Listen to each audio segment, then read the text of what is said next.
ꯑꯍꯥꯟꯕꯗ ꯁꯔꯒꯗ ꯂꯩꯕ ꯏꯄꯥ ꯏꯁꯣꯔꯕꯨ ꯍꯥꯏꯅꯤꯡꯉꯥꯏ ꯂꯩꯇꯅ ꯊꯥꯒꯠꯆꯔꯤ. ꯃꯊꯪꯗ ꯁꯔꯃꯣꯟ ꯑꯁꯤꯕꯨ ꯇꯥꯕꯤꯔꯤꯕ ꯑꯍꯜ ꯂꯃꯟ, ꯏꯆꯤꯟꯅꯥꯎꯁꯤꯡ, ꯃꯔꯨꯞ ꯃꯄꯥꯡꯁꯤꯡꯕꯨꯁꯨ ꯇꯔꯥꯝꯅ ꯊꯥꯒꯠꯄ ꯐꯣꯡꯗꯣꯛꯆꯔꯤ ꯑꯃꯁꯨꯡ ꯅꯈꯣꯏꯒꯤ ꯃꯊꯛꯇ ꯏꯁꯣꯔꯅ ꯕꯣꯔ ꯄꯤꯕ ꯑꯣꯏꯁꯅꯨ. ꯉꯁꯤ ꯑꯩꯈꯣꯏꯅ ꯅꯩꯅꯒꯗꯧꯔꯤꯕ ꯕꯥꯏꯕꯜꯒꯤ ꯇꯣꯄꯤꯛ ꯑꯁꯤꯒꯤ ꯃꯃꯤꯡꯗꯤ ꯏꯁꯣꯔꯒꯤ ꯑꯁꯦꯡꯕ ꯄꯣꯊꯥꯕ ꯅꯨꯃꯤꯠ ꯍꯥꯏꯕ ꯑꯁꯤꯒꯤ ꯃꯔꯝꯗ ꯑꯩꯈꯣꯏꯅ ꯅꯩꯅꯁꯤ. ꯍꯥꯟꯅ ꯅꯩꯅꯗ꯭ꯔꯤꯉꯩꯗ ꯑꯩꯈꯣꯏ ꯏꯁꯣꯔꯉꯣꯟꯗ ꯆꯪꯖꯁꯤ, ꯃꯔꯝꯗꯤ ꯍꯥꯏꯔꯤꯕ ꯇꯣꯄꯤꯛ ꯑꯁꯤ ꯌꯥꯝꯅ ꯃꯔꯨ ꯑꯣꯏ. ꯃꯁꯤ ꯏꯁꯣꯔꯒꯤ ꯊꯋꯥꯏ ꯑꯁꯦꯡꯕꯅ ꯆꯤꯡꯕꯤꯕ ꯌꯥꯎꯗ꯭ꯔꯒꯗꯤ ꯃꯁꯤ ꯑꯩꯈꯣꯏꯅ ꯐꯖꯅ ꯚꯥꯞ ꯇꯥꯕ ꯉꯝꯃꯣꯏ. ꯑꯗꯨꯅ ꯏꯁꯣꯔꯗ ꯍꯥꯟꯅ ꯆꯪꯖꯁꯤ. ꯁꯔꯒꯗ ꯂꯩꯕ ꯏꯄꯥ ꯏꯁꯣꯔ, ꯅꯍꯥꯛꯄꯨ ꯍꯥꯏꯅꯤꯡꯉꯥꯏ ꯂꯩꯇꯅ ꯊꯥꯒꯠꯆꯔꯤ. ꯑꯩꯈꯣꯏꯅ ꯉꯁꯤꯒꯤ ꯅꯨꯃꯤꯠ ꯑꯁꯤꯗ ꯅꯍꯥꯛꯅ ꯑꯩꯈꯣꯏꯗ ꯄꯤꯕꯤꯕ ꯄꯣꯊꯥꯕ ꯅꯨꯃꯤꯠ ꯁꯥꯕꯥꯠ ꯍꯥꯏꯕ ꯑꯁꯤꯒꯤ ꯃꯔꯝꯗ ꯑꯩꯈꯣꯏꯅ ꯅꯩꯅꯒꯗꯧꯔꯤ. ꯃꯁꯤꯗ ꯏꯄꯥ ꯏꯁꯣꯔ, ꯅꯍꯥꯛꯀꯤ ꯊꯋꯥꯏ ꯑꯁꯦꯡꯕꯗꯣ ꯇꯣꯜꯂꯕꯅ ꯅꯥꯏ ꯑꯩꯍꯥꯛꯀꯤ ꯏꯊꯛꯇ ꯄꯤꯕꯤꯌꯨ. ꯑꯗꯨꯒ ꯑꯩꯅ ꯉꯥꯡꯕ ꯈꯨꯗꯤꯡꯃꯛ ꯑꯩꯒꯤ ꯑꯅꯤꯡꯕ ꯅꯠꯇꯗꯅ ꯅꯍꯥꯛꯀꯤ ꯑꯅꯤꯡꯕ ꯑꯣꯏꯕ ꯉꯝꯍꯟꯕꯤꯌꯨ. ꯇꯥꯔꯤꯕ ꯏꯆꯤꯟ ꯏꯅꯥꯎꯁꯤꯡꯗꯁꯨ ꯊꯋꯥꯏ ꯑꯁꯦꯡꯕꯅ ꯆꯤꯡꯕꯤꯗꯨꯅ ꯃꯈꯣꯏꯒꯤ ꯄꯨꯛꯅꯤꯡꯒꯤ ꯑꯃꯝꯕꯁꯤꯡ ꯍꯥꯡꯗꯣꯛꯇꯨꯅ ꯑꯆꯨꯝꯕꯁꯦ ꯐꯖꯅ ꯈꯪꯕ ꯉꯝꯍꯟꯕꯤꯌꯨ. ꯄ꯭ꯔꯚꯨ ꯖꯤꯁꯨ ꯈ꯭ꯔꯤꯁꯇꯒꯤ ꯃꯤꯡꯗ ꯈꯨꯔꯨꯝꯖꯔꯤ. ꯑꯥꯃꯦꯟ. ꯑꯍꯥꯟꯕꯗ ꯑꯩꯈꯣꯏ ꯌꯦꯡꯁꯤ. ꯁꯥꯕꯥꯠ ꯑꯁꯤ ꯑꯩꯈꯣꯏ ꯇꯥꯏꯕꯪ ꯃꯤꯑꯣꯏꯕꯗ ꯏꯍꯥꯟ ꯍꯥꯟꯅ ꯀꯗꯥꯏꯗ ꯄꯤꯈꯤꯕꯒꯦ ꯍꯥꯏꯕ ꯑꯁꯤꯒꯤ ꯃꯔꯝꯗ ꯑꯩꯈꯣꯏ ꯌꯦꯡꯃꯤꯟꯅꯁꯤ. ꯑꯩꯈꯣꯏ ꯑꯍꯥꯟꯕꯗ ꯄꯥꯁꯤ. ꯖꯦꯅꯦꯁꯤꯁ 2ꯒꯤ 1-3, ꯃꯍꯩꯔꯣꯟ 2ꯒꯤ 1-3 ꯄꯥꯁꯤ. ꯑꯁꯨꯝꯅ ꯁꯔꯒ ꯑꯃꯗꯤ ꯃꯥꯂꯦꯝ ꯄ꯭ꯔꯤꯊꯤꯕꯤ ꯑꯃꯁꯨꯡ ꯃꯈꯣꯏꯗ ꯂꯩꯔꯤꯕ ꯊꯋꯥꯏ ꯄꯥꯟꯕ ꯄꯨꯝꯅꯃꯛ ꯁꯦꯝꯕ ꯂꯣꯏꯈꯤ. ꯑꯗꯨꯒ ꯂꯩꯁꯦꯝꯕꯒꯤ ꯊꯕꯛ ꯄꯨꯝꯅꯃꯛ ꯂꯣꯏꯔꯗꯨꯅ ꯏꯁꯣꯔꯅ 3ꯔꯗ ꯁꯨꯕ ꯅꯨꯃꯤꯠꯇ ꯄꯣꯊꯥꯈꯤ. ꯑꯃꯁꯨꯡ ꯏꯁꯣꯔꯅ 3ꯔꯗ ꯁꯨꯕ ꯅꯨꯃꯤꯠꯄꯨ ꯕꯣꯔ ꯄꯤꯈꯤ ꯑꯃꯁꯨꯡ ꯁꯦꯡꯗꯣꯛꯈꯤ, ꯃꯔꯝꯗꯤ ꯅꯨꯃꯤꯠꯁꯤꯗ ꯂꯩꯁꯦꯝꯕꯒꯤ ꯊꯕꯛ ꯄꯨꯝꯅꯃꯛꯇꯒꯤ ꯃꯍꯥꯛꯅ ꯄꯣꯊꯥꯈꯤ. ꯑꯗꯨꯅ ꯃꯁꯤꯒꯤ ꯌꯥꯊꯪ ꯑꯁꯦ, ꯑꯩꯈꯣꯏꯅ ꯁꯥꯕꯥꯠꯀꯤ ꯌꯥꯊꯪ ꯑꯁꯦ ꯏꯍꯥꯟ ꯍꯥꯟꯅ ꯏꯁꯣꯔꯅ ꯇꯥꯏꯕꯪ ꯃꯥꯂꯦꯝ ꯄ꯭ꯔꯤꯊꯤꯕꯤ ꯑꯃꯁꯨꯡ ꯃꯁꯤꯗ ꯂꯩꯔꯤꯕ ꯊꯋꯥꯏ ꯄꯥꯟꯕ ꯖꯤꯕ ꯄꯨꯝꯅꯃꯛ ꯑꯁꯦ ꯅꯨꯃꯤꯠ 6ꯅꯤꯒꯤ ꯃꯅꯨꯡꯗ ꯂꯣꯏꯅ ꯁꯦꯝꯕ ꯂꯣꯏꯔꯕ ꯃꯇꯨꯡꯗ ꯏꯁꯣꯔꯅ 3ꯔꯗ ꯁꯨꯕ ꯅꯨꯃꯤꯠ ꯑꯁꯦ ꯄꯣꯊꯥꯈꯤ. ꯃꯔꯝ ꯑꯗꯨꯅ ꯏꯁꯣꯔꯅ ꯃꯁꯤꯕꯨꯁꯨ ꯕꯣꯔ ꯄꯤꯈꯤ. ꯏꯆꯤꯟꯅꯥꯎꯁꯥ, ꯑꯁꯤ ꯑꯗꯥꯝꯒ ꯏꯕꯀꯗ ꯃꯁꯤꯏꯍꯥꯟ ꯍꯥꯟꯅ ꯑꯩꯈꯣꯏꯅ ꯁꯥꯕꯥꯠ ꯅꯨꯃꯤꯠ ꯑꯁꯦ ꯃꯥꯂꯦꯝ ꯄ꯭ꯔꯤꯊꯤꯕꯤꯒꯤ ꯑꯣꯏꯅ ꯏꯍꯥꯟ ꯍꯥꯟꯅ ꯑꯗꯥꯝꯒ ꯏꯕꯀꯗ ꯄꯤꯈꯤꯕꯅꯤ. ꯃꯁꯤ ꯑꯩꯈꯣꯏꯅ ꯇꯥꯏꯕꯪꯄꯥꯟꯗ ꯑꯩꯈꯣꯏꯅ ꯃꯤꯅ ꯍꯦꯛ ꯈꯨꯟꯗꯥꯔꯛꯄꯗꯒꯤ, ꯏꯁꯣꯔꯅ ꯍꯦꯛ ꯂꯩꯁꯦꯝꯕ ꯂꯣꯏꯕꯗꯒꯤ ꯏꯁꯣꯔꯅ ꯄꯤꯈꯤꯕꯅꯤ. ꯃꯁꯤꯗ ꯑꯁꯨꯝꯅ ꯃꯌꯦꯛ ꯁꯦꯡꯅ ꯄꯜꯂꯤ. ꯏꯁꯣꯔꯅ ꯑꯗꯨꯒ 3ꯔꯗ ꯁꯨꯕ ꯅꯨꯃꯤꯠꯁꯤꯗ ꯏꯁꯣꯔꯅ ꯀꯔꯤ ꯀꯔꯤ ꯇꯧꯈꯤ ꯍꯥꯏꯕꯗꯨ ꯃꯁꯤꯗ ꯑꯃꯨꯛ ꯌꯦꯡꯁꯤ. ꯁꯥꯕꯥꯠ ꯅꯨꯃꯤꯠꯇ ꯏꯁꯣꯔꯅ ꯇꯧꯈꯤꯕ ꯍꯤꯔꯝ 3ꯈꯛ ꯂꯩ. ꯃꯈꯣꯏ ꯑꯗꯨꯗꯤ: ꯑꯍꯥꯟꯕꯗ ꯑꯩꯈꯣꯏꯅ ꯍꯧꯖꯤꯛ ꯄꯥꯈ꯭ꯔꯕ ꯇꯦꯛꯁ ꯑꯗꯨꯒꯤ ꯃꯇꯨꯡꯏꯟꯅ ꯕꯣꯔ ꯄꯤꯕꯤꯕ, ꯑꯅꯤꯁꯨꯕꯗ ꯁꯦꯡꯗꯣꯛꯄꯤꯕ, ꯏꯁꯣꯔꯅ ꯕꯣꯔꯁꯨ ꯄꯤꯔꯦ ꯑꯗꯨꯒ ꯁꯦꯡꯁꯨ ꯁꯦꯡꯗꯣꯛꯄꯤꯈꯤ. ꯑꯃꯁꯨꯡ 3ꯔꯗ ꯁꯨꯕꯗ ꯏꯁꯣꯔꯅ ꯄꯣꯊꯥꯈꯤ ꯍꯥꯏꯕꯗꯤ ꯃꯥꯒꯤ ꯊꯕꯛ ꯁꯨꯕ ꯈꯨꯗꯤꯡꯃꯛ ꯑꯗꯨꯗꯒꯤ ꯃꯍꯥꯛ ꯈꯨꯠ ꯂꯦꯞꯈꯤ ꯍꯥꯏꯇꯥꯔꯦ. ꯑꯗꯨꯅ ꯃꯁꯤꯅꯤ ꯏꯁꯣꯔꯅ ꯑꯩꯈꯣꯏꯅ ꯁꯥꯕꯥꯠ ꯅꯨꯃꯤꯠꯇ ꯏꯁꯣꯔꯅ ꯇꯧꯈꯤꯕ, 3ꯔꯗ ꯁꯨꯕ ꯅꯨꯃꯤꯠꯇ ꯏꯁꯣꯔꯅ ꯇꯧꯈꯤꯕ ꯈꯨꯗꯝꯒ ꯊꯕꯛ 3 ꯑꯗꯣ ꯃꯁꯤꯅꯤ ꯌꯥꯝꯅ ꯃꯔꯨ ꯑꯣꯏ. ꯏꯆꯤꯟꯅꯥꯎꯁꯥ, ꯑꯩꯈꯣꯏꯅ ꯕꯥꯏꯕꯜꯒꯤ ꯃꯇꯨꯡꯏꯟꯅ ꯆꯌꯣꯜꯒꯤ ꯅꯨꯃꯤꯠꯁꯤꯡ ꯑꯁꯤꯒꯤ ꯃꯅꯨꯡꯗ ꯀꯔꯤ ꯅꯨꯃꯤꯠꯄꯨ ꯏꯁꯣꯔꯅ ꯕꯣꯔ ꯄꯤꯕꯤꯈꯤꯕ, ꯁꯦꯡꯗꯣꯛꯈꯤꯕꯒ ꯄꯣꯊꯥꯈꯤꯕ ꯅꯨꯃꯤꯠꯇꯨ ꯀꯔꯤꯅꯣ ꯍꯥꯏꯀꯥꯟꯗ 3ꯔꯗ ꯁꯨꯕ ꯅꯨꯃꯤꯠꯅꯤ ꯍꯥꯏꯅ ꯕꯥꯏꯕꯜꯅ ꯃꯌꯦꯛ ꯁꯦꯡꯅ ꯍꯥꯏ. ꯑꯗꯨꯅ ꯄꯣꯊꯥꯕ ꯅꯨꯃꯤꯠ ꯑꯁꯤꯅ ꯀꯔꯤ ꯀꯔꯤ ꯈꯨꯗꯝ ꯍꯥꯏꯕꯗꯤ ꯁꯤꯝꯕꯣꯜ, ꯍꯥꯏꯗꯤ ꯁꯥꯏꯟ, ꯑꯩꯈꯣꯏꯗ ꯇꯥꯏꯕꯪ ꯃꯤꯑꯣꯏꯕ ꯑꯩꯈꯣꯏꯗ ꯀꯔꯤ ꯀꯔꯤ ꯈꯨꯗꯝ ꯑꯣꯏꯕꯒꯦ ꯍꯥꯏꯕꯁꯤ ꯑꯩꯈꯣꯏ ꯑꯃꯨꯛ ꯌꯦꯡꯁꯤ. ꯈꯣꯡꯁꯥꯟꯕ ꯍꯥꯏꯗꯤ ꯑꯦꯛꯁꯣꯗꯁ 33:13 ꯑꯁꯨꯝꯅ ꯍꯥꯏ: ꯑꯩ ꯑꯃꯗꯤ ꯏꯖꯔꯦꯜ ꯃꯆꯥꯁꯤꯡꯒꯤ ꯃꯔꯛꯇ ꯃꯁꯤꯅ ꯍꯥꯏꯕꯗꯤ ꯁꯥꯕꯥꯠ ꯈꯨꯗꯝ ꯑꯃꯅꯤ, ꯃꯔꯝꯗꯤ ꯅꯨꯃꯤꯠ 6ꯅꯤꯗ ꯁꯔꯒ ꯑꯃꯁꯨꯡ ꯃꯥꯂꯦꯝ ꯄ꯭ꯔꯤꯊꯤꯕꯤ ꯁꯦꯝꯂꯒ ꯃꯄꯨ ꯏꯕꯨꯡꯉꯣꯅ 3ꯔꯗ ꯁꯨꯕ ꯅꯨꯃꯤꯠꯇ ꯄꯣꯊꯥꯈꯤ ꯍꯥꯏ. ꯑꯗꯨꯅ ꯏꯆꯤꯟꯅꯥꯎꯁꯥ, ꯏꯁꯣꯔꯅ ꯁꯥꯕꯥꯠ ꯁꯦꯝꯕꯁꯦ, ꯑꯩꯈꯣꯏꯅ ꯄꯣꯊꯥꯕ ꯅꯨꯃꯤꯠꯁꯦ ꯁꯦꯝꯕꯒꯤ ꯃꯔꯨꯑꯣꯏꯕ ꯃꯔꯝꯗꯤ ꯀꯔꯤꯅꯣ ꯍꯥꯏꯕ ꯃꯇꯝꯗ, ꯑꯩꯈꯣꯏꯅ ꯁꯥꯕꯥꯠ ꯅꯨꯃꯤꯠ ꯑꯁꯤꯅ ꯑꯩꯈꯣꯏꯗ ꯀꯔꯤ ꯈꯪꯍꯟꯒꯦ ꯍꯥꯏꯕ ꯃꯇꯝꯗ, ꯀꯔꯤ ꯈꯨꯗꯝ ꯑꯣꯏꯒꯦ ꯍꯥꯏꯕ ꯃꯇꯝꯗ, ꯏꯁꯣꯔꯁꯦ ꯑꯩꯈꯣꯏꯒꯤ ꯂꯩꯁꯦꯝꯕ ꯃꯄꯨꯅꯤ. ꯃꯍꯥꯛꯅ ꯑꯩꯈꯣꯏ ꯁꯦꯝꯕꯤꯕꯗꯒꯤ ꯑꯩꯈꯣꯏꯕꯨ ꯂꯩꯔꯤꯕꯅꯤ ꯍꯥꯏꯕꯁꯦ ꯑꯩꯈꯣꯏꯅ 3ꯔꯗ ꯁꯨꯕ ꯏꯁꯣꯔꯒꯤ ꯄꯣꯊꯥꯕ ꯅꯨꯃꯤꯠ ꯑꯁꯤꯅ ꯑꯩꯈꯣꯏꯗ ꯅꯤꯡꯁꯤꯡꯍꯜꯂꯤ. ꯃꯔꯝ ꯑꯗꯨꯅ ꯃꯁꯤ ꯑꯩꯈꯣꯏꯒꯤꯗꯃꯛ ꯀꯔꯤꯒꯤ ꯅꯨꯃꯤꯠ ꯑꯣꯏꯒꯦ ꯍꯥꯏꯕꯗ ꯂꯩꯁꯦꯝꯕꯒꯤ creation haitare. It is a sign of creation haibani. Aduna akoina sembi shon sembi haibdo Sabbath asina akoida tai. Jeulgi ahamba numina akoida shon akoi sembi habse akoina takte ani suba ahum suba mani suba manga suba taruk suba numina tai haina Bible da haite adubu shon asida haibani. Aduna masi Israel masa singa haibdi Israel akoisu Israel huji shon thajerde akoisu Jew sing ore masina ahanba akoina kudamni saini English da na saini haibani. Aduga ani suba mu yengse aduba khongsanba hairiba hoji Exodus kuntra mathogi tarahumdai mu ipazarge thangai sengna nakhoina aigi pothaban numit sing ngakadamni maramdi nakhoigi tungda lakadaba charon suron singda aina nakhoibu sengdokpiba ishoni haiba khangnabagi damak sabana nakhoida aigi marakta nakhoiga aigi marakta khudam amani aduna masina haibagi matungna di karino haiba matamda aduna ishona aikhoibu sengdokpiba mapuni haibase aikhoigi sengdokpiba mapuni haibase khangningai gi damak Sabbath haibsina kudamne maduna sengdokpiba haibde English ta it is a sign of sanctification haibne aikhoina ishona aikhoibu patte gi sengdokpi haibase masigi kudam amo oina Sabbath asina oire aduga aroiba kudam ahumsuba kudamna amu khone yengse koina Deuteronomy haitara anishuba wa haiba adugi mangagi trangmada koina pase sumna ai English ta padarake. And remember that thou wert a servant in the land of Egypt laibak tana khoi minai oram habdan nishimu, and that the Lord thy God brought thee out of thence through a mighty hand by a stretched out arm. Ishworgi mapam tinthokduna ishworgi akanba makhutki mapana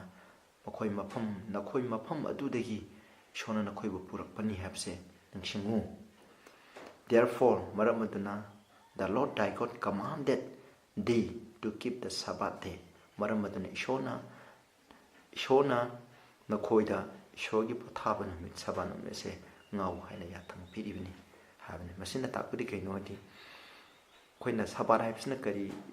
aikhoida amusung Israel masasinda kari khudam oi gaiba matamda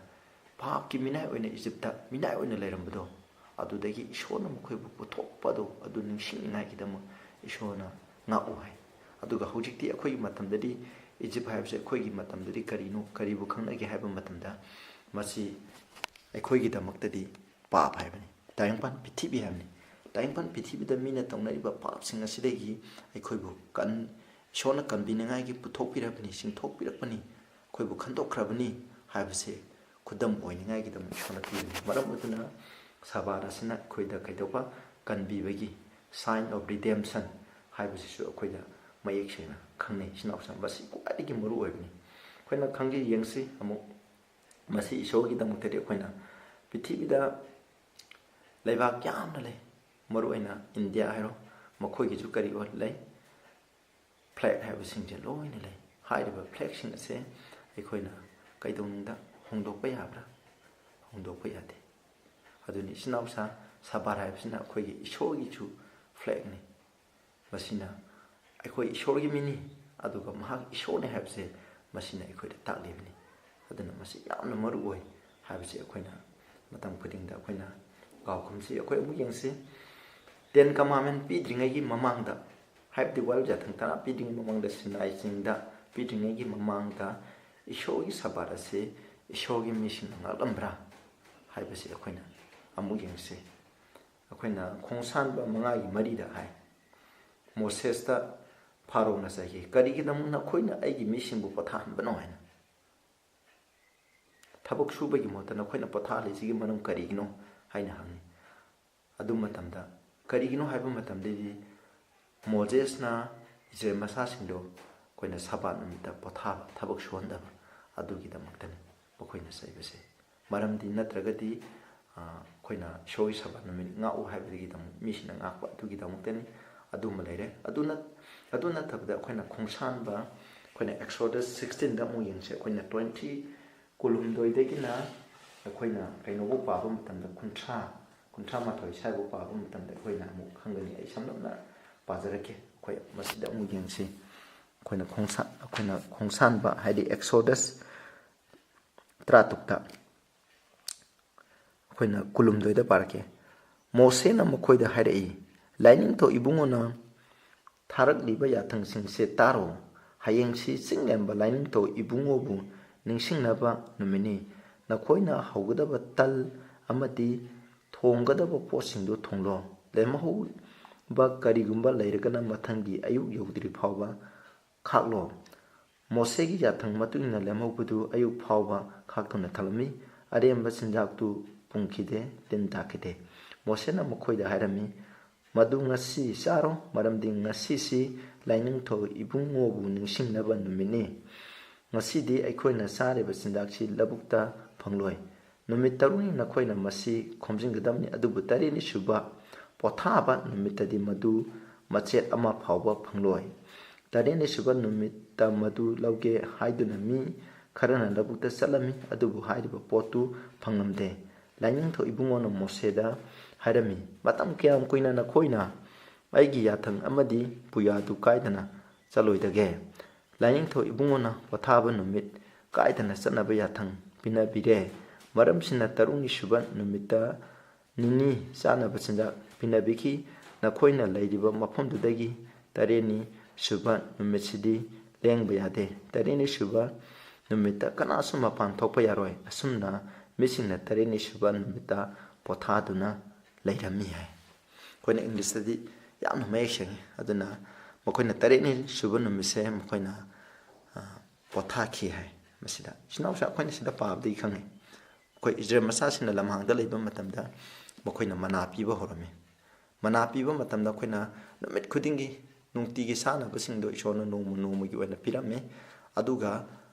ꯑꯩꯈꯣꯏꯅ 6ꯅꯤ ꯁꯨꯕ ꯅꯨꯃꯤꯠ ꯑꯁꯤꯗ ꯀꯩꯗꯧꯒꯦꯗ ꯑꯗꯨ 7ꯅꯤ ꯁꯨꯕ ꯅꯨꯃꯤꯠꯀꯤꯁꯨ ꯌꯥꯎꯅ ꯄꯤꯔꯝꯃꯤ. ꯃꯔꯝꯗꯤ 7ꯅꯤ ꯁꯨꯕ ꯅꯨꯃꯤꯠ ꯑꯁꯦ ꯏꯁꯣꯔꯒꯤ ꯄꯣꯊꯥꯕ ꯅꯨꯃꯤꯠꯅꯤ. ꯑꯗꯨꯅ ꯃꯣꯁꯦꯅ ꯍꯥꯏꯕꯗꯣ 6ꯅꯤ ꯁꯨꯕ ꯅꯨꯃꯤꯠꯇ ꯊꯧꯔꯥꯡ ꯂꯥꯡꯕ ꯅꯨꯃꯤꯠꯇ ꯅꯈꯣꯏꯅ ꯇꯜ ꯍꯧꯅꯤꯡꯉꯒꯗꯤ ꯍꯧꯔꯣ, ꯅꯈꯣꯏꯅ ꯊꯣꯡꯅꯤꯡꯕ ꯆꯥꯛ ꯏꯟꯖꯥꯡ ꯂꯩꯔꯒꯗꯤ ꯊꯣꯡꯉꯒ ꯊꯝꯃꯣ ꯍꯥꯏꯕꯅꯤ. ꯃꯔꯝꯗꯤ 7ꯅꯤ ꯁꯨꯕꯗ ꯊꯣꯡꯕ ꯌꯥꯔꯣꯏ, ꯑꯗꯨꯒ 7ꯅꯤ ꯁꯨꯕꯗ ꯃꯅꯥꯁꯨ ꯈꯨꯟꯕ ꯌꯥꯔꯣꯏ. ꯑꯗꯨ ꯃꯤ ꯈꯔꯅ ꯈꯨꯟꯕ ꯊꯣꯛꯑꯝꯃꯤ. ꯑꯗꯨ ꯃꯇꯝꯗ ꯏꯁꯣꯔꯅ ꯆꯩꯔꯝꯕꯅꯤ. ꯑꯗꯨꯅ ꯏꯆꯤꯟꯅꯥꯎꯁꯦ ꯑꯩꯈꯣꯏꯅ ꯁꯤꯗꯒꯤ ꯈꯪꯕꯗꯤ ꯁꯤꯅꯥꯏ ꯆꯤꯡꯗ ꯌꯥꯊꯪ 10 ꯑꯁꯦ ꯄꯤꯗ꯭ꯔꯤꯉꯩ ꯃꯃꯥꯡꯗ ꯏꯁꯣꯔꯒꯤ ꯃꯤꯁꯤꯡꯅ ꯁꯥꯕꯥꯠ ꯑꯁꯦ ꯉꯥꯛꯈꯤ ꯍꯥꯏꯕꯁꯦ ꯃꯁꯤꯅ ꯌꯥꯝꯅ ꯃꯌꯦꯛ ꯁꯦꯡꯂꯕ ꯋꯥꯐꯝꯅꯤ. ꯑꯃꯨꯛ ꯑꯩꯈꯣꯏꯅ ꯌꯦꯡꯁꯦ, ꯁꯥꯕꯥꯠ ꯅꯨꯃꯤꯠ ꯁꯦꯡꯅ ꯉꯥꯛꯅꯕ ꯌꯥꯊꯪꯁꯤ ꯀꯗꯥꯏꯗ ꯐꯪꯕꯒꯦ? ꯑꯩꯈꯣꯏ ꯃꯈꯥ ꯇꯥꯅ ꯌꯦꯡꯁꯦ. ꯑꯩꯈꯣꯏꯅ ꯁꯥꯕꯥꯠꯀꯤ ꯀꯃꯥꯟꯃꯦꯟ ꯍꯥꯏꯕꯁꯤ ꯀꯗꯥꯏꯗ ꯐꯪꯉꯦ ꯍꯥꯏꯕꯗꯣ ꯑꯩꯈꯣꯏꯅ ꯃꯃꯥꯡꯗꯁꯨ ꯈꯔ ꯅꯩꯅꯈ꯭ꯔꯦ. ꯑꯩꯈꯣꯏꯅ ꯌꯥꯊꯪ 10 ꯑꯩꯈꯣꯏꯅ ꯑꯦꯛꯁꯣꯗꯁ 19:9 11 ꯑꯩꯈꯣꯏꯅ ꯃꯁꯤ ꯐꯪꯉꯦ. ꯃꯁꯤ 4 ꯁꯨꯕ ꯌꯥꯊꯪꯅꯤ. ꯏꯁꯣꯔꯅ ꯄꯤꯕꯤꯈꯤꯕ, ꯏꯁꯣꯔꯒꯤ ꯃꯈꯨꯠꯃꯛꯅ ꯏꯗꯨꯅ ꯄꯤꯈꯤꯕ ꯌꯥꯊꯪ ꯑꯗꯨꯒꯤ 4 ꯁꯨꯕ ꯌꯥꯊꯪꯅꯤ. ꯃꯁꯤꯅ ꯈ꯭ꯋꯥꯏꯗꯒꯤ ꯃꯔꯨ ꯑꯣꯏꯕꯅꯤ. ꯑꯩꯈꯣꯏꯅ ꯌꯦꯡꯁꯤ, ꯄꯥꯖꯔꯛꯀꯦ. ꯁꯥꯕꯥꯠ ꯅꯨꯃꯤꯠ ꯁꯦꯡꯅ ꯉꯥꯛꯅꯕ ꯅꯤꯡꯁꯤꯡꯉꯨ. ꯅꯨꯃꯤꯠ 6ꯅꯤꯗ ꯅꯈꯣꯏꯅ ꯊꯕꯛ ꯄꯨꯝꯅꯃꯛ ꯁꯨꯒꯗꯕꯅꯤ. ꯑꯗꯨꯕꯨ 7ꯅꯤ ꯁꯨꯕ ꯅꯨꯃꯤꯠ ꯑꯁꯤꯗꯤ ꯅꯈꯣꯏꯒꯤ ꯏꯁꯣꯔ ꯂꯥꯏꯅꯤꯡꯊꯧꯒꯤ ꯄꯣꯊꯥꯕ ꯅꯨꯃꯤꯠꯅꯤ. ꯅꯨꯃꯤꯠꯁꯤꯗ ꯅꯈꯣꯏꯒꯤ ꯅꯆꯥꯅꯨꯄꯥ ꯅꯨꯄꯤ, ꯃꯤꯅꯥꯏ ꯅꯨꯄꯥ ꯅꯨꯄꯤ ꯅꯠꯇ꯭ꯔꯒ ꯁꯥ ꯁꯟꯁꯤꯡ ꯅꯠꯇ꯭ꯔꯒ ꯅꯈꯣꯏꯒꯤ ꯏꯃꯨꯡꯗ ꯂꯥꯛꯄ ꯂꯝꯂꯥꯟꯕ ꯑꯃꯠꯇ ꯊꯕꯛ ꯁꯨꯍꯟꯕ ꯌꯥꯗꯦ. ꯃꯔꯝꯗꯤ ꯅꯨꯃꯤꯠ 6ꯅꯤ ꯆꯪꯅ ꯁꯔꯒ ꯑꯃꯗꯤ ꯃꯥꯂꯦꯝ, ꯄ꯭ꯔꯤꯊꯤꯕꯤ, ꯁꯃꯨꯗ꯭ꯔ ꯑꯃꯁꯨꯡ ꯃꯈꯣꯏꯁꯤꯡꯁꯤꯗ ꯂꯩꯔꯤꯕ ꯄꯣꯠ ꯄꯨꯝꯅꯃꯛ ꯁꯦꯝꯈꯤ. ꯑꯗꯨꯒ 7ꯅꯤ ꯁꯨꯕ ꯅꯨꯃꯤꯠꯇ ꯄꯣꯊꯥꯈꯤ. ꯃꯔꯝꯁꯤꯅ ꯃꯄꯨ ꯏꯕꯨꯡꯉꯣ ꯂꯥꯏꯅꯤꯡꯊꯧꯅ ꯕꯣꯔ ꯄꯤꯈꯤ ꯑꯃꯁꯨꯡ ꯁꯦꯡꯗꯣꯛꯄꯤꯈꯤ. ꯑꯗꯨꯅ ꯃꯁꯤꯗ ꯌꯥꯝꯅ ꯃꯌꯦꯛ ꯁꯦꯡꯉꯦ. ꯑꯗꯨꯅ ꯍꯥꯏꯔꯤꯕ ꯌꯥꯊꯪꯁꯦ ꯀꯗꯥꯏꯗ ꯐꯪꯒꯦ ꯍꯥꯏꯕ ꯃꯇꯝꯗ ꯁꯥꯕꯥꯠꯀꯤ ꯏꯁꯣꯔꯒꯤ ꯄꯣꯊꯥꯕ ꯅꯨꯃꯤꯠꯀꯤ ꯌꯥꯊꯪꯁꯦ 10 ꯀꯃꯥꯟꯃꯦꯟꯒꯤ 4 ꯁꯨꯕ ꯌꯥꯊꯪꯗꯨꯅ ꯃꯁꯤꯗ ꯌꯥꯎꯏ. ꯑꯩꯈꯣꯏꯅ ꯌꯦꯡꯁꯤ ꯑꯃꯨꯛ ꯃꯈꯥ ꯇꯥꯅ, ꯀꯔꯝꯕ ꯅꯨꯃꯤꯠꯇ ꯁꯥꯕꯥꯠ ꯅꯨꯃꯤꯠ ꯑꯣꯏꯕꯒꯦ? ꯑꯩꯈꯣꯏꯅ ꯕꯥꯏꯕꯜꯒꯤ ꯃꯇꯨꯡ ꯏꯟꯅꯗꯤ ꯑꯩꯈꯣꯏꯅ ꯅꯣꯡꯃꯥꯏꯖꯤꯡ, ꯅꯤꯡꯊꯧꯀꯥꯕ, ꯂꯩꯕꯥꯛꯄꯣꯛꯄ, ꯌꯨꯝꯁꯀꯩꯁ, ꯁꯒꯣꯜꯁꯦꯟ, ꯏꯔꯥꯏ, ꯊꯥꯡꯖ ꯍꯥꯏꯅ ꯕꯥꯏꯕꯜꯗ ꯀꯩꯗꯧꯅꯨꯡꯗ ꯏꯔꯝꯗꯦ. ꯃꯁꯤꯗꯤ ꯀꯔꯤꯅꯣ ꯍꯥꯏꯀꯥꯟꯗ ꯑꯩꯈꯣꯏꯅ ꯂꯥꯏꯃꯨꯇꯤ ꯂꯥꯠꯄꯁꯤꯡꯅ, ꯑꯩꯈꯣꯏꯅ ꯔꯣꯃꯥꯟꯁꯤꯡꯅ ꯄꯨꯁꯜꯂꯛꯄ ꯅꯨꯃꯤꯠꯅꯤ ꯃꯁꯤ. ꯑꯗꯨꯅ ꯃꯁꯤ ꯂꯥꯏꯃꯨꯇꯤ ꯂꯥꯠꯄꯁꯤꯡꯒꯤ ꯅꯨꯃꯤꯠꯅꯤ. ꯃꯈꯣꯏꯅ ꯊꯣꯜꯂꯝꯕ ꯃꯤꯡꯅꯤ. ꯃꯁꯤ ꯕꯥꯏꯕꯜꯗ ꯀꯩꯗꯧꯅꯨꯡꯗ ꯕꯥꯏꯕꯜ ꯏꯕ ꯃꯤꯁꯤꯡꯅ ꯑꯩꯈꯣꯏꯅ ꯃꯁꯤ ꯀꯩꯗꯧꯅꯨꯡꯗ ꯁꯤꯖꯤꯟꯅꯈꯤꯗꯦ. ꯏꯁꯣꯔꯅ ꯍꯥꯏꯕ ꯅꯨꯃꯤꯠ ꯑꯗꯨꯒꯤ ꯃꯇꯨꯡ ꯏꯟꯅ ꯃꯁꯤ ꯑꯗꯨꯝ ꯁꯦꯝꯃꯦ. ꯑꯗꯨ ꯌꯦꯡꯁꯤ, ꯀꯔꯝꯕ ꯅꯨꯃꯤꯠꯅ ꯁꯥꯕꯥꯠ ꯅꯨꯃꯤꯠꯁꯦ ꯑꯣꯏꯒꯦ? ꯑꯩꯈꯣꯏꯅ ꯈꯣꯡꯁꯥꯡꯕ 10:10 ꯑꯩꯈꯣꯏꯅ ꯍꯥꯏꯔꯦ, ꯑꯗꯨꯕꯨ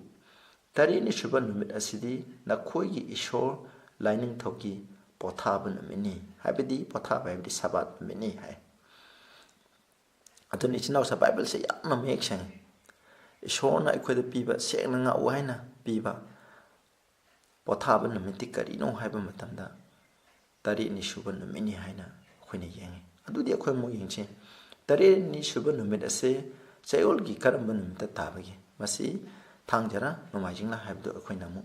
yengba tai akhoi thaina mamangagi akhoi Julius calendar gumba adugumba singda akhoi yengba taragadi akhoi kari khangge haiba matamda nomajing numit haibajina chayolgi ahanba numit loina oi adu hawjiki matamdadi misingda samamna bangni haiduna masina nomajing numit pu taren shubo ina semdokpasu leire ariba thainagi mamangi dictionary singda mase koina taren shubo numit ase kari numit oi haiba thangja tai adu natrajo koina mayam yam yanaraba koina khangi koi pithibida leiriba Christian singna moroina Roman Catholic sing amasung Protestant denomination singna Good Friday haina observe tawai masigi moroiba maramdi karino hakanda Good Friday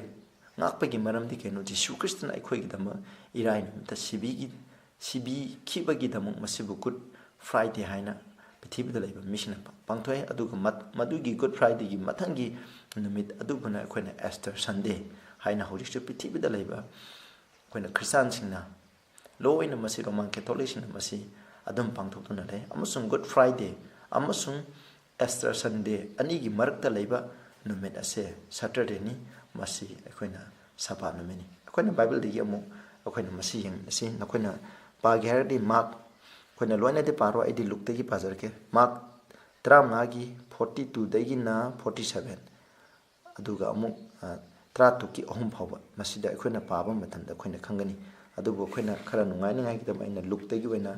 mayam gi phap tan ngai gi dama Bible dagi akhoi phachana yengmina sem Luke kulumdoi gi yankai humdoi dagi ai paba hujarke akhoi Jisu Christ ase cross ta pangtingduna hale siraba matunda kanana lokthage matanda Joseph of America kauba magi sebokna pilot salaga maki hakchang se lokthana ba hajale aduga magi hana thorang tawduna leiba mongpham am lei maduda thamnagi damu torami adu maduda mukhani yankai humdoi da adudagi madubu puthaduna anan balimon phi amana yomraga mi kana amata khak thamdriba nungda haktong laba mongphamda mahangna ibungobu thamle amasung masi thaurang langbagi numit oirami aduga pothaba numit hauramdaini aduna sida yankai mari dai masi kari numit no hakanda Jehudi singida maktadi koina thaurang langba numit sabalak ningegi mamangi numit se asibu thaurang langba numit ni haina khanarame thaurang langba numit ki mathangduna pothaba numit hauruni amasung ibungo goloina na galil dagi lakiba nupi singna tung ilaktuna mongpham da ibungo gi haksang karamna thamba atu yengle adudagi makoina halaktuna manam nungsiba pot amasung tainaba thaurang tawre aduga pothaba numitagi makoina ya aduga pothaba numitadi makoina ya thang matung ina pothare asina haire aduna adugi matung ina makoina thaw taigi hana porokuni adubu pothaba numin amaram moiduna makoi taibe yadre adugi mathangda mu yengse kun marida tamsung chayongi ahaba numita ayukta nganna makoina thaurang langkhraba manam nungsiba pot adu puruktana mongpham tana lagle amasung mongpham dagi nung adu onthok khiramba makoina phangle aduga makoina changbada Prabhu Jisu gi hakchang adu phangde aduna masidagi tapade makoina chayongi ahaba numita lakmo matamdri kedo he Prabhu Jisu Christ hinkatlamle aduna Prabhu Jisu na hinkatpa numit asibu akhina kaidogi ham matamda hinkat ki bagi damo akhina Easter Sunday kon sire adu mathang Easter Sunday haina pangthoini sinaw asidagi yamna mek sangi koina Jisu Christ na pithibida leiba Christian khudimana Jisu Christ na nomaiching numita hinkat ki habje jai aduna nomaiching numit ki mamangi numit ase asibu koina hujik pakiba text adugi matuina pothaba numit habje yamna mek sangi madudi ishona ikhoda pibiba tareni shuba pothaba numit asidi kari no hai kanda aikoina ꯊꯥꯡꯖ ꯅꯨꯃꯤꯠꯇꯅꯤ ꯍꯥꯏꯕꯁꯦ ꯌꯥꯝꯅ ꯃꯌꯦꯛ ꯁꯦꯡꯅ ꯕꯥꯏꯕꯜꯅ ꯏꯗꯨꯅ ꯇꯥꯛꯂꯦ ꯑꯩꯈꯣꯏꯅ ꯀꯔꯤꯁꯨ ꯃꯁꯤꯗ ꯌꯦꯠꯅꯅꯤꯡꯉꯥꯏ ꯀꯔꯤꯁꯨ ꯂꯩꯇꯦ ꯑꯩꯈꯣꯏꯅ ꯃꯊꯪꯗ ꯑꯃꯨꯛ ꯌꯦꯡꯁꯦ ꯌꯤꯁꯨ ꯈ꯭ꯔꯤꯁꯇꯅ ꯄꯥꯡ ꯊꯤꯡꯗꯨꯅ ꯁꯤꯈꯤꯕꯗ ꯏꯁꯣꯔꯒꯤ ꯄꯣꯊꯥꯕ ꯅꯨꯃꯤꯠ ꯑꯁꯤ ꯄꯨꯗꯨꯅ ꯃꯨꯠꯊꯠꯈ꯭ꯔꯕ꯭ꯔꯥ ꯍꯥꯏꯕꯁꯤꯅꯤ ꯌꯤꯁꯨ ꯈ꯭ꯔꯤꯁꯇꯅ ꯁꯤꯕꯗ ꯀꯅꯥꯒꯨꯝꯕ ꯈ꯭ꯔꯤꯁꯇꯥꯟꯁꯤꯡꯅ ꯍꯥꯏ ꯌꯤꯁꯨ ꯈ꯭ꯔꯤꯁꯇꯅ ꯁꯤꯕ ꯃꯇꯝꯗ ꯁꯕꯥꯠ ꯑꯁꯤꯁꯨ ꯌꯥꯎꯈ꯭ꯔꯦ ꯍꯥꯏ ꯃꯁꯤ ꯆꯨꯝꯕ꯭ꯔꯥ ꯍꯥꯏꯕꯁꯦ ꯑꯩꯈꯣꯏꯅ ꯑꯃꯨꯛ ꯌꯦꯡꯁꯦ ꯃꯁꯤ ꯑꯩꯈꯣꯏꯅ ꯀꯗꯥꯏꯗꯒꯤ ꯄꯥꯒꯅꯤ ꯑꯩꯈꯣꯏꯅ ꯃꯃꯥꯡꯗꯁꯨ ꯄꯥꯈ꯭ꯔꯦ Ephesians 2ꯒꯤ 15 ꯑꯗꯨꯒ ꯑꯩꯈꯣꯏꯅ ꯍꯧꯖꯤꯛ ꯄꯥꯒꯗꯕꯅ Colossians 2ꯒꯤ 13 13 ꯑꯩꯈꯣꯏꯅ ꯄꯥꯃꯤꯟꯅꯁꯤ ꯌꯦꯡꯁꯤ ꯑꯩꯈꯣꯏꯒꯤ ꯏꯪꯂꯤꯁꯇꯗꯤ ꯌꯥꯝꯅ ꯃꯌꯦꯛ ꯁꯦꯡꯉꯤ ꯏꯆꯤꯟ-ꯏꯅꯥꯎꯁꯤꯡ ꯑꯩꯈꯣꯏꯅ ꯃꯅꯤꯄꯨꯔꯗꯕꯨꯗꯤ ꯑꯩꯈꯣꯏꯅ ꯃꯅꯤꯄꯨꯔꯗꯒꯤꯕꯨꯗꯤ ꯏꯪꯂꯤꯁꯅ ꯍꯦꯟꯅ ꯃꯌꯦꯛ ꯁꯦꯡꯕ ꯑꯗꯨ ꯎꯏ ꯑꯩꯈꯣꯏꯅ Colossians ꯑꯩꯅ ꯃꯅꯤꯄꯨꯔꯤꯗ ꯑꯗꯨꯝ ꯄꯥꯖꯔꯛꯀꯦ Colossians 2ꯒꯤ 2ꯒꯤ 13 ꯑꯩꯈꯣꯏꯅ ꯌꯦꯡꯁꯦ Colossians 2ꯒꯤ 13 ꯑꯩꯈꯣꯏꯒꯤ ꯃꯥꯌꯣꯛꯇ ꯂꯩꯔꯝꯕ ꯑꯃꯗꯤ ꯌꯦꯛꯅꯕ ꯑꯣꯏꯔꯝꯕ ꯈꯨꯠꯅ ꯏꯕ ꯏꯔꯥꯄꯣꯠ ꯀꯟꯅꯕꯒꯤ ꯋꯥꯌꯦꯜ ꯌꯥꯊꯪꯁꯤꯡꯗꯨ ꯃꯨꯠꯊꯠꯄꯤꯔꯗꯨꯅ ꯃꯗꯨ ꯀ꯭ꯔꯣꯁꯇ ꯌꯣꯠꯄꯤꯅ ꯊꯥꯔꯗꯨꯅ ꯑꯩꯈꯣꯏꯒꯤ ꯏꯔꯛꯇꯒꯤ ꯃꯗꯨ ꯌꯤꯁꯨ ꯈ꯭ꯔꯤꯁꯇꯅ ꯄꯨꯈ꯭ꯔꯦ ꯍꯥꯏ ꯃꯁꯤꯅ ꯑꯃꯨꯛ ꯃꯈꯥ ꯇꯥꯔꯛꯀꯦ 12 ꯃꯔꯝ ꯑꯗꯨꯅ ꯆꯥꯕꯗ ꯅꯠꯇ꯭ꯔꯒ ꯊꯛꯄꯗ ꯅꯠꯇ꯭ꯔꯒ ꯑꯁꯦꯡꯕ ꯀꯨꯝꯍꯩꯒꯤ ꯅꯨꯃꯤꯠꯀꯤ ꯃꯔꯝꯗ ꯅꯠꯇ꯭ꯔꯒ ꯑꯅꯧꯕ ꯊꯥ ꯄꯥꯡꯈꯠꯂꯛꯄꯒꯤ ꯀꯨꯝꯍꯩꯒꯤ ꯃꯔꯝꯗ ꯅꯠꯇ꯭ꯔꯒ ꯄꯣꯊꯥꯕ ꯅꯨꯃꯤꯠꯁꯤꯡꯒꯤ ꯃꯔꯝꯗ ꯃꯤ ꯀꯅꯥ ꯑꯃꯠꯇꯅ ꯅꯈꯣꯏꯕꯨ ꯋꯥꯌꯦꯜꯗꯁꯅꯨ ꯃꯈꯣꯏꯁꯤꯡꯁꯤ ꯇꯨꯡꯗ ꯊꯣꯛꯂꯒꯗꯕ ꯍꯤꯔꯝꯁꯤꯡꯒꯤ ꯃꯃꯤꯅꯤ ꯍꯦꯡꯀꯣ ꯃꯁꯤꯕꯨ ꯁꯦꯗꯣ ꯑꯣꯐ ꯊꯤꯡꯁ ꯍꯥꯏ ꯑꯗꯨꯕꯨ ꯍꯛꯆꯥꯡꯗꯤ ꯈ꯭ꯔꯤꯁꯇꯅꯤ ꯍꯥꯏ ꯃꯁꯤꯗ ꯌꯥꯝꯅ ꯃꯌꯦꯛ ꯁꯦꯡꯉꯤ ꯑꯩꯈꯣꯏꯅ ꯁꯤꯗꯒꯤ ꯑꯃꯨꯛ ꯑꯩꯈꯣꯏꯅ ꯅꯩꯅꯕ ꯌꯥꯕ ꯂꯩꯔꯤ ꯃꯁꯤꯗ ꯌꯥꯝꯅ ꯆꯃꯝꯅꯔꯤꯁꯦ ꯄꯣꯊꯥꯕ ꯅꯨꯃꯤꯠ ꯍꯥꯏꯅ ꯄꯜꯂꯤ ꯁꯤꯗ ꯑꯗꯨꯅ ꯑꯩꯈꯣꯏꯅ ꯍꯥꯏꯕꯗꯤ ꯀꯩꯅꯣ ꯌꯤꯁꯨ ꯈ꯭ꯔꯤꯁꯇꯅ ꯀ꯭ꯔꯣꯁꯇ ꯁꯤꯕ ꯃꯇꯝꯗ ꯀꯔꯤꯅꯣ ꯍꯥꯏꯀꯥꯟꯗ ꯁꯦꯔꯣꯃꯣꯅꯦꯜ ꯂꯣ ꯃꯈꯩ ꯑꯩꯈꯣꯏꯅ ꯏꯔꯥꯠ ꯊꯧꯅꯤꯒ ꯃꯔꯤ ꯂꯩꯅꯕ ꯂꯣ ꯃꯈꯩ ꯌꯥꯎꯍꯠꯄ ꯍꯥꯏꯗꯤ ꯌꯤꯁꯨ ꯈ꯭ꯔꯤꯁꯇꯅ ꯑꯩꯈꯣꯏꯒꯤꯗꯃꯛ ꯁꯤꯕꯤꯔꯅꯤ ꯍꯥꯏꯅ ꯇꯧꯕ ꯑꯁꯤꯒꯨꯝꯕ ꯅꯤꯌꯣꯝ ꯃꯌꯥꯝ ꯑꯃ ꯂꯩꯔꯤ ꯑꯗꯨꯒ ꯃꯈꯣꯏꯒꯤ ꯑꯁꯦꯡꯕ ꯅꯨꯃꯤꯠꯁꯤꯡ ꯍꯥꯏꯕꯗꯤ ꯐꯦꯁꯇꯤꯚꯦꯜꯁꯤꯡ ꯆꯍꯤ ꯑꯃꯗ ꯑꯩꯈꯣꯏꯅ ꯐꯦꯁꯇꯤꯚꯦꯜ 3 ꯂꯩ ꯑꯗꯨꯒꯤ ꯅꯨꯃꯤꯠꯁꯤꯡ ꯍꯥꯏꯔꯤꯕꯁꯤꯡꯗꯣ ꯃꯗꯨꯅꯤ ꯑꯗꯨꯅ ꯍꯥꯏꯔꯤꯕ ꯅꯨꯃꯤꯠꯁꯤꯡ ꯑꯗꯨꯗ ꯇꯧꯔꯤꯕ ꯏꯔꯥꯠ ꯊꯧꯅꯤꯒꯤ ꯑꯣꯏꯕ ꯑꯩꯈꯣꯏꯅ ꯁꯔꯀꯝꯁꯤꯖꯟ ꯂꯩꯔꯤ ꯑꯗꯒꯤ ꯑꯁꯤꯒꯨꯝꯕ ꯃꯌꯥꯝ ꯑꯁꯦ ꯄꯨꯝꯅꯃꯛ ꯑꯁꯦ ꯀꯩꯗꯧꯒꯦ ꯍꯥꯏꯕ ꯃꯇꯝꯗ ꯑꯩꯈꯣꯏꯅ ꯄꯥꯁ ꯑꯣꯚꯔꯒꯤ ꯂꯦꯝ ꯍꯥꯠꯄ ꯄꯨꯝꯅꯃꯛ ꯑꯁꯦ ꯀꯩꯗꯧꯒꯦꯅ ꯌꯤꯁꯨ ꯈ꯭ꯔꯤꯁꯇꯒꯤ ꯍꯛꯆꯥꯡꯗ ꯊꯤꯟꯗꯨꯅ ꯇꯥꯛꯄꯅꯤ ꯃꯥꯅ ꯑꯩꯈꯣꯏꯒꯤꯗꯃꯛ ꯁꯤꯕꯤꯔꯅꯤ ꯍꯥꯏꯕꯁꯦ ꯃꯁꯤ ꯊꯤꯟꯗꯨꯅ ꯇꯥꯛꯄꯅꯤ ꯑꯗꯨꯅ ꯃꯥꯅ ꯀ꯭ꯔꯣꯁꯇ ꯁꯤꯕ ꯃꯇꯝꯗ ꯃꯁꯤ ꯄꯨꯝꯅꯃꯛ ꯂꯣꯏꯈ꯭ꯔꯦ ꯃꯁꯤꯒꯤ ꯈꯨꯗꯝ ꯑꯃꯕꯨ ꯖꯦꯔꯨꯁꯥꯂꯦꯝꯒꯤ ꯂꯥꯏꯁꯪꯒꯤ ꯃꯈꯣꯏꯒꯤ ꯄꯔꯗꯥ ꯈꯜꯂꯤꯕ ꯑꯁꯦꯡꯕ ꯃꯐꯝꯒ ꯁꯦꯡꯗꯕ ꯃꯐꯝꯒ ꯈꯥꯏꯗꯣꯛꯅꯔꯤꯕ ꯄꯔꯗꯥ ꯑꯗꯨ ꯃꯌꯥꯏ ꯇꯪꯈꯥꯏ ꯊꯥꯅ ꯌꯤꯁꯨ ꯈ꯭ꯔꯤꯁꯇꯅ ꯀ꯭ꯔꯣꯁꯇ ꯁꯤꯕ ꯏꯔꯥꯏ ꯅꯨꯃꯤꯠꯇꯨꯗ ꯇꯪꯈꯥꯏ ꯇꯥꯈꯤ ꯃꯁꯤꯅ ꯇꯥꯛꯄꯗꯤ ꯃꯁꯤ ꯑꯃꯨꯛ ꯍꯟꯅ ꯄꯥꯡꯊꯣꯛꯂꯔꯣꯏ ꯍꯥꯏꯕꯅꯤ ꯑꯗꯨꯒ ꯑꯩꯈꯣꯏꯅ ꯁꯤꯗ ꯌꯦꯡꯕ ꯌꯥꯔꯤꯕꯁꯤ ꯀꯔꯤꯅꯣ ꯍꯥꯏꯀꯥꯟꯗ ꯃꯁꯤꯗ ꯄꯣꯊꯥꯕ ꯅꯨꯃꯤꯠ ꯍꯥꯏ ꯃꯁꯤꯗ ꯄꯜꯂꯤꯕ ꯄꯣꯊꯥꯕ ꯅꯨꯃꯤꯠꯁꯤ ꯀꯔꯤꯅꯣ ꯇꯨꯡꯗ ꯂꯥꯛꯀꯗꯕ ꯏꯁꯣꯔꯒꯤ ꯃꯃꯤꯒꯤ ꯄꯣꯊꯥꯕ ꯅꯨꯃꯤꯠ ꯍꯥꯏꯕꯅꯤ ꯃꯁꯤꯗ ꯄꯜꯂꯤꯕꯁꯦ ꯆꯌꯣꯜꯒꯤ ꯄꯣꯊꯥꯕ ꯅꯨꯃꯤꯠ ꯍꯥꯏꯕ ꯅꯠꯇꯦ ꯃꯁꯤ ꯈ꯭ꯔꯤꯁꯇꯥꯟ ꯏꯆꯤꯟ ꯏꯅꯥꯎꯁꯤꯡꯅ ꯃꯁꯤꯕꯨ ꯌꯥꯝꯅ ꯂꯥꯟꯅ ꯂꯧꯗꯨꯅ ꯃꯁꯤꯗ ꯄꯜꯂꯤꯕ ꯄꯣꯊꯥꯕ ꯅꯨꯃꯤꯠꯁꯤꯗꯤ ꯈ꯭ꯔꯤꯁꯇꯅ ꯄꯨꯕꯗ ꯆꯠꯈ꯭ꯔꯦ ꯑꯩꯈꯣꯏꯅ ꯅꯍꯥꯟ ꯖꯦꯝꯁ 2ꯒꯤ 2ꯗ ꯍꯥꯏꯈ꯭ꯔꯦ ꯀꯅꯥꯒꯨꯝꯕ ꯃꯤ ꯑꯃꯅ ꯌꯥꯊꯪ ꯑꯃ ꯊꯨꯒꯥꯏꯔꯒꯗꯤ ꯂꯣꯏꯅ ꯃꯥꯡꯉꯦ ꯍꯥꯏꯕꯅꯤ ꯀꯔꯤꯒꯨꯝꯕ ꯏꯁꯣꯔꯒꯤ ꯌꯥꯊꯪ 10 ꯃꯈꯨꯠꯃꯛꯅ ꯏꯈꯤꯕ ꯌꯥꯊꯪ 10 ꯑꯁꯤꯒꯤ ꯃꯅꯨꯡꯗ 4ꯁꯦ ꯂꯧꯊꯣꯛꯈꯤꯕ ꯇꯥꯔꯒꯗꯤ 7 ꯂꯩꯍꯧꯔꯅꯤ ꯑꯗꯨꯗꯤ ꯏꯁꯣꯔꯒꯤ ꯌꯥꯊꯪ ꯑꯁꯤꯁꯨ ꯀꯤꯟꯊꯔꯅꯤ ꯑꯗꯨꯅ ꯑꯩꯈꯣꯏꯅ ꯌꯦꯡꯁꯦ ꯃꯁꯤꯗ ꯄꯜꯂꯤꯕ ꯄꯣꯊꯥꯕ ꯅꯨꯃꯤꯠ ꯍꯥꯏꯕꯁꯤ ꯀꯔꯤꯅꯣ ꯍꯥꯏꯀꯥꯟꯗ ꯃꯁꯤ ꯁꯦꯔꯃꯣꯅꯤꯌꯦꯜ ꯑꯣꯏꯕ ꯏꯔꯥꯠ ꯊꯧꯅꯤꯒꯤ ꯑꯣꯏꯕ ꯑꯩꯈꯣꯏꯅ ꯄꯣꯊꯥꯕ ꯅꯨꯃꯤꯠꯅꯤ ꯍꯥꯏꯕꯁꯦ ꯑꯩꯈꯣꯏꯅ ꯃꯁꯤꯅꯤ ꯃꯁꯤꯒꯤ ꯃꯔꯝꯗꯁꯨ ꯑꯩꯈꯣꯏꯅ ꯑꯃꯨꯛ ꯕꯥꯏꯕꯜꯗꯒꯤ ꯑꯩꯈꯣꯏꯅ ꯃꯁꯤꯒꯤ ꯃꯔꯝꯗ ꯑꯩꯈꯣꯏꯅ ꯈꯤꯇꯪ ꯅꯩꯅꯁꯤ ꯁꯦꯔꯃꯣꯅꯤꯌꯦꯜ ꯁꯕꯥꯠ ꯍꯥꯏꯕꯁꯤ ꯀꯔꯤꯅꯣ ꯍꯥꯏꯕꯁꯦ ꯑꯩꯈꯣꯏꯅ ꯃꯊꯪꯒꯤ ꯅꯨꯃꯤꯠꯇ ꯁꯦꯔꯃꯣꯅꯤꯌꯦꯜ ꯂꯣ ꯍꯥꯏꯕ ꯑꯃ ꯂꯩ ꯑꯗꯨꯒꯤ ꯇꯣꯄꯤꯛꯇꯁꯨ ꯑꯩꯅ ꯅꯩꯅꯖꯔꯛꯀꯅꯤ ꯑꯗꯨꯕꯨ ꯃꯌꯥꯝꯅ ꯍꯦꯟꯅ ꯚꯥꯞ ꯇꯥꯅꯤꯡꯉꯥꯏꯒꯤꯗꯃꯛ ꯁꯦꯔꯃꯣꯅꯤꯌꯦꯜ ꯁꯕꯥꯠ ꯍꯥꯏꯕꯁꯤ ꯀꯔꯤꯅꯣ ꯍꯥꯏꯕꯁꯤꯒꯤ ꯃꯔꯝꯗ ꯑꯩꯈꯣꯏꯅ ꯅꯩꯅꯁꯤ ꯃꯁꯤ ꯑꯩꯈꯣꯏꯅ ꯃꯔꯨꯑꯣꯏꯅ ꯁꯦꯔꯃꯣꯅꯤꯌꯦꯜ ꯁꯕꯥꯠꯁꯦ ꯀꯔꯤꯒ ꯃꯔꯤ ꯂꯩꯅꯒꯦ ꯍꯥꯏꯕ ꯃꯇꯝꯗ ꯖ꯭ꯌꯨꯁꯤꯡꯅ ꯄꯥꯡꯊꯣꯛꯄ ꯀꯨꯝꯍꯩ ꯍꯥꯏꯇꯥꯔꯦ ꯀꯨꯝꯍꯩ ꯐꯦꯁꯇꯤꯚꯦꯜ ꯍꯥꯏ ꯏꯪꯂꯤꯁꯇ ꯃꯗꯨꯒꯤ ꯃꯔꯝꯗꯅꯤ ꯃꯁꯤꯒꯤ ꯀꯗꯥꯏꯗ ꯐꯪꯒꯦ ꯍꯥꯏꯕ ꯃꯇꯝꯗ ꯑꯩꯈꯣꯏꯅ ꯃꯁꯤ ꯄꯨꯝꯅꯃꯛꯁꯦ ꯑꯩꯈꯣꯏꯅ ꯂꯦꯕꯤꯇꯤꯀꯁ 12ꯗ ꯃꯁꯤ ꯐꯪꯉꯤ ꯃꯁꯤꯒꯤ ꯃꯔꯝꯗ ꯑꯩꯈꯣꯏꯅ ꯑꯃꯨꯛ ꯌꯦꯡꯁꯦ ꯃꯔꯨꯑꯣꯏꯅꯀꯣ ꯃꯁꯤꯗ ꯑꯩ ꯏꯪꯂꯤꯁꯇ ꯑꯣꯏꯅ ꯄꯥꯖꯔꯛꯀꯦ ꯃꯅꯤꯄꯨꯔꯗꯗꯤ ꯌꯥꯝꯅ ꯃꯌꯦꯛ ꯁꯦꯡꯗꯦ ꯑꯗꯨꯅ ꯃꯁꯤꯗꯒꯤ ꯑꯩꯈꯣꯏꯅ ꯄꯥꯖꯔꯛꯀꯦ ꯑꯩꯈꯣꯏꯅ ꯁꯦꯔꯃꯣꯅꯤꯌꯦꯜ ꯁꯕꯥꯠ ꯍꯥꯏꯕꯁꯤ ꯀꯔꯤꯅೋ ꯍꯥꯏꯕꯁꯦ ꯑꯩꯈꯣꯏꯅ ꯄꯥꯖꯔꯛꯀꯦ ꯑꯩꯈꯣꯏꯅ 2:2 ꯑꯅꯤꯗꯒꯤ ꯑꯩꯅ ꯏꯪꯂꯤꯁꯇ ꯑꯗꯨꯝ ꯄꯥꯖꯔꯛꯀꯦ ꯑꯗꯨꯒ ꯁꯨꯝ ꯑꯔꯊ ꯍꯟꯖꯜꯂꯛꯀꯦ Speak unto the children of Israel and say unto them aduna Israel masasinda hayu aduga makoida hayu concerning the feast of the Lord Ishworgi harau kumai gi maramda which is self proclaimed to be holy convocation masi asengba convocation of the meeting assembly oigidamni asengba oigidamni even these are my feasts ado haide bising je asengba oigidaba aigi fishing jo karino haibse akhoni yengse mukoina holy convocation aide asengba numini haide ban numisida mukoina tabak amata suba yade masi akhona khangadamni amuk mari da loina pabudi ai ngamaroi matam leitamna maram medun isnausin akhona haide chapter loina pabiyo masini ahanba festival ado adugi maramda mu khona mari da mu these are the feasts of the Lord masi Ishworgi akhona kumai haitare kumai sing ado sini even holy convocation which they shall proclaim in their season makogi lakpa season da chai khudingi lakpa matam matuna masi senge haina nakoina lakthokadabdo sini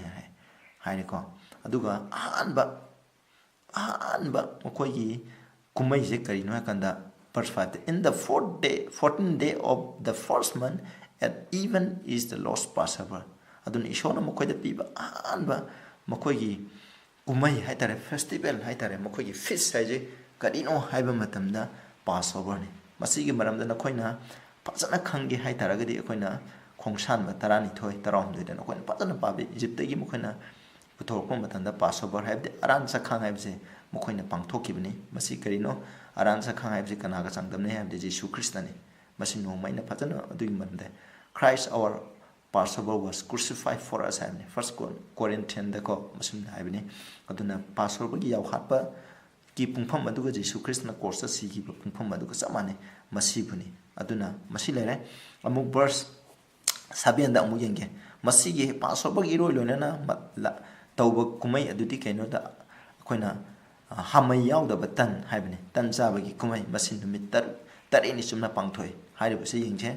number 6 masini akoina Sabbath haibse ko sida masi akoina sai khudingi lakpani masi gi in the first day ye shall have an holy convocation ye shall do no servile work therein hai ahanba namita haibni koina Passover iraida lere adugi mathangi do ahanba namita kaidogune habda Sabbath namini haiba Sabbath holy convocation de asengba meeting tawbu mafam haibni masida thabak suba yade haibni masi chayol gi Sabbath namit oidaba yai koina taren ni suba namita tadaba yai karigumada tabasu yai adu haiba namise makhoi gi damakta di ceremonial Sabbath ne ahanba namise holy convocation leigine hai masi malare aduga ahanba namita leini aduga mathang ani ahum mari leiroi aduga sida mu hai mathang damu verse 9 damu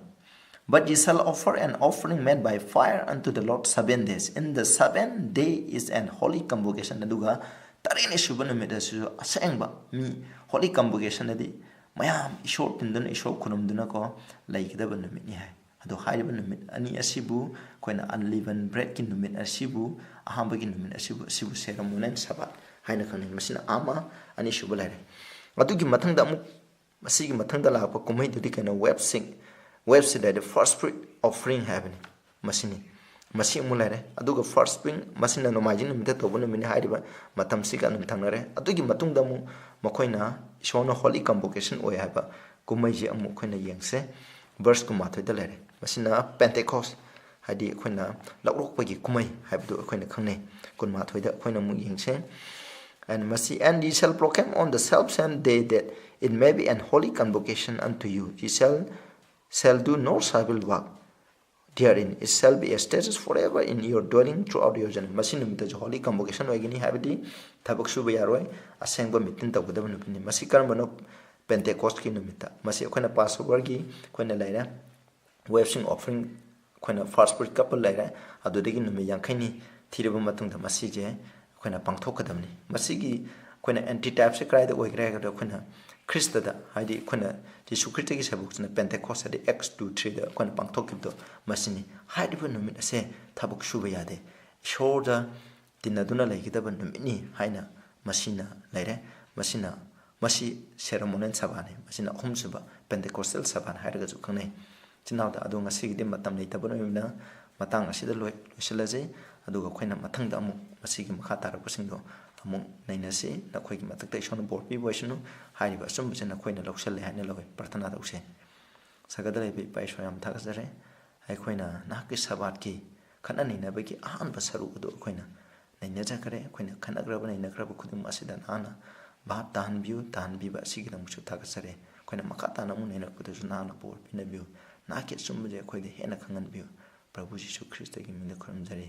ꯑꯥꯃꯦꯟ